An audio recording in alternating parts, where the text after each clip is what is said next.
Once you have the feeling of this goat power package down, the supination of the trail arm to move everything for you, to automatically square the club face every single time, it's all just a matter of adding speed to it or allowing that speed to unload and understanding how that you loaded that correctly. If you did the supination of the arm and you maintained that feeling and you started to feel this tension in your arm and shoulder and chest, then all you need to do is understand how to let that go properly. And that really comes down to just understanding the movement of your trail arm doing this. For right-handed golfers, I like to imagine a clock on the wall in front of you. And so as I'm looking at the clock, 12 o'clock, 3 o'clock, 6 o'clock, 9 o'clock, clockwise to me, from my perspective, is this direction. It'd be counterclockwise as you're watching the screen. But as I'm feeling this, I'm just trying to rotate my wrist in this fashion in the downswing. And you know that through the supination of the trail arm, in order to get that club face square every time, the arm itself is already set up in a position to do this. So if I have that motion, as I start coming down, all I'm trying to do is this immediately with my wrist. That's the first part of that release. Starting to get that club to go is this supination of my hitchhiker thumb going this way, and then it's going to go into deviation, and then it's going to snap. And that's where the speed is. The speed comes from the snap. If you're feeling like you have to do something to square the face at impact, your grip is probably too weak or you've got some other fundamental that's off. You shouldn't feel like you have to do something with your hands to square the face, as you saw in the consistency video on how to get this goat power package to move throughout the swing. What you should only be worried about when you're releasing the club is just adding the amount of speed that you want. And that snap of the release is what's going to help you feel that. So what you're going to focus on is that if we go back to the exaggeration of the reverse bow of the wrist to maintain that wrist angle, and then as I'm here, I'm going to immediately start doing this. I'm going to start rotating. I'm going to bring this power package down into impact. I want to make sure that club face is slightly toed in. And then all I have to do, if I continue this motion, at some point, I'm going to run out of range of motion. And what you're going to find is that as my trail thumb is doing this, eventually I can't go any further. So that's when it's going to start to deviate and go this way. And now at this point, once my wrist is in this position, it's going to snap over very, very quickly. And that is the secret to speed in the swing, is how quickly you can get that club from this side of the ball to that side of the ball. And the fastest way to do it, the fastest way for the human body to do it, is through a throwing motion. Research has shown that the fastest motion that the body can make is this throwing motion. It can actually move, the arm can rotate and the wrist can release at about 9,000 RPM. That's as fast as a Ferrari engine.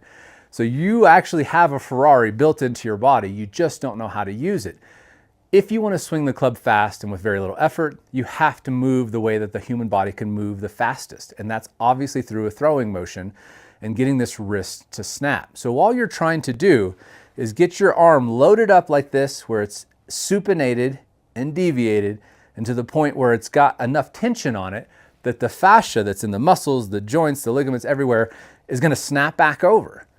That's what gives you that effortless feeling. But what most golfers do, and the reason they don't feel it, is they don't ever stretch the muscles, they don't stretch the fascia.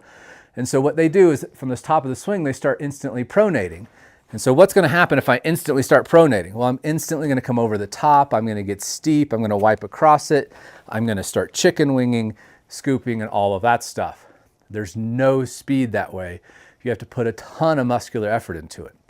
The goats didn't look like they were swinging very hard because they weren't. They were snapping their wrists by taking advantage of this motion that is the fastest way that the human body can move. Remember, 9,000 RPM, that's really, really fast.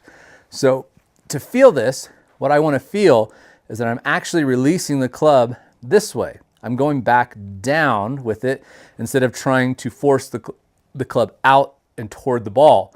And because I'm doing that, at some point I run out of that range of motion, the muscles and the fascia are stretched as much as they can, and then all it does is snaps over. There's no effort involved in that for me. It's truly just letting it snap just like that.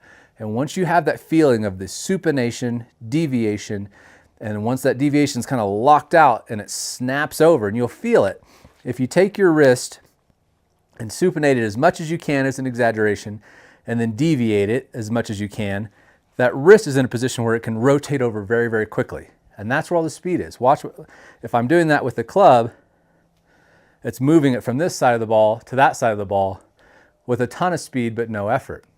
That's all you're trying to feel, is that supination. You continue that motion, and instead of trying to bring the club out this way, you're actually going this way. And as you do that, you can see even with no speed in my body, no anything, no force, if I just go through this motion and start supinating from the top, you can see my body did nothing, but there's a ton of speed there as I'm slamming that club down and then letting it snap over as I stretch those muscles and move into that release pattern. If you understand how to square the club face with the power package of keeping all of this arm supinated and locked in, and then you go into side bend and you keep that supination happening and then let the release snap, you'll feel the club trying to tear out of your hands. It'll feel like it's gonna slide out of your hands. It's gonna feel like it's rotating over blindingly fast, and that's exactly what you're looking for in the swing. The swing should happen where it truly feels like it's out of control through the release. It's called a release for a reason.